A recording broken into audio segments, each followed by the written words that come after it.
We start in geopolitics. Iran's foreign minister on Friday said an investigation is underway on an overnight attack in the central city of Isfahan.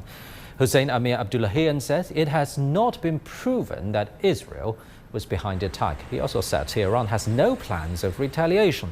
Earlier, U.S. officials said an Israeli attack hit a site in Iran. Israel has yet to respond to the incident. Now, for more on the situation, let's cross live to Ehsan Keivani in Tehran and Sam Mednick in Jerusalem. Let me start with you, Ehsan. Tell us more about Iran's official response so far. As you said, according to Iran's foreign minister Hossein Amir-abdollahian, the shooting down of three quadcopters by the country's air defense over the central city of Isfahan caused no damage or injuries. The general approach of the government in Iran towards the Friday's incidents in Isfahan and Tabriz, also in the northwest of Iran, is that regardless of how vast and serious the attack was, the government is clearly trying to treat the attacks as unimportant. We saw such position in the headlines by the official media saying one suspicious object, micro-aerial vehicle or quadcopters.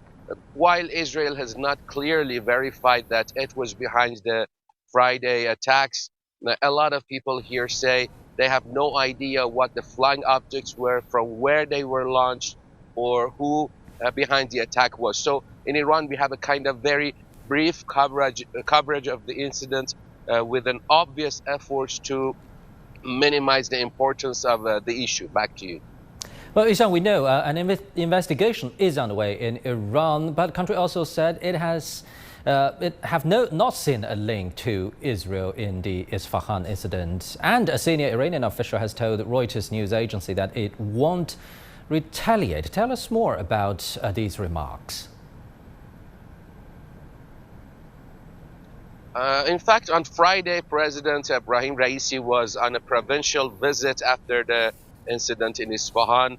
In Damghan city in Semnan province, President Ebrahim Raisi did not mention the incident at all and just said that Iran's recent retaliatory operation against Israel helped bolster national unity, contributed to Iran's might, and strengthened its national unity and solidarity. Other officials are also apparently ignoring the Friday incidents, but earlier they had given out serious warnings of Israel, and they had said that Iran would attack in a very harsh and responsive way if Israel attacks the Iranian territory. Ihsan, what's the general sentiment of the Iranian public over this incident? Well, absolutely nothing. Since yesterday, there has been no specific reaction from people because, as I said, they know very little about the details. But what is almost clear is that there has been neither injuries nor damages on nuclear facilities. Thank you very much. Our correspondent Ehsan Keivani in Tehran. Now let's go to Sam Mednick with the Associated Press in Jerusalem. Sam, bring us up to date on Israel's official response so far.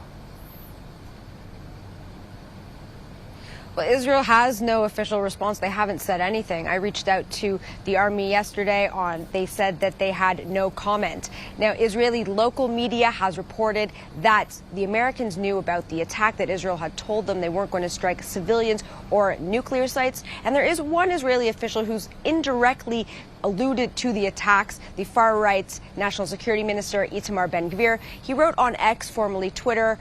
It translated from Hebrew, he wrote one word, and in English the translation was lame or weak. The idea was that he was criticizing the attack for not being harsh enough. But Israelis that I've spoken to here, most of them say that they don't want this to escalate, that they don't want a regional war, and really what they want is the attention to go back to the situation in Gaza and specifically to get their hostages out. They were hoping that they might be home before this Jewish holiday of Passover that is coming up on Monday. There was an interesting poll earlier this week week where it said more than 70% of Israelis were not in favor of Israel attacking Iran if it was going to jeopardize its relations with its allies, specifically the United States, who have been very staunchly behind Israel during this, specifically as this has escalated with Iran. Now, on a bigger picture, Sam, is Friday's incident in Iran affecting the broad conflict in the region?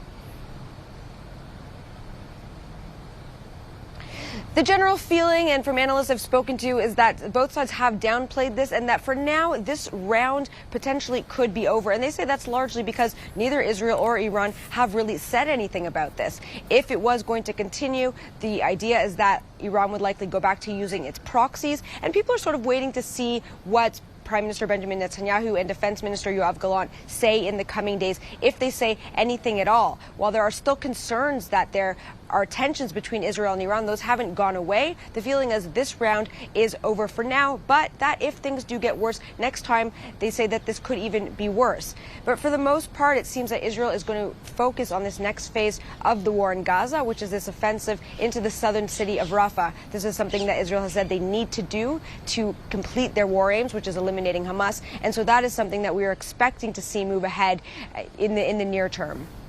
Thank you very much. Sam Mednick with the Associated Press in Jerusalem.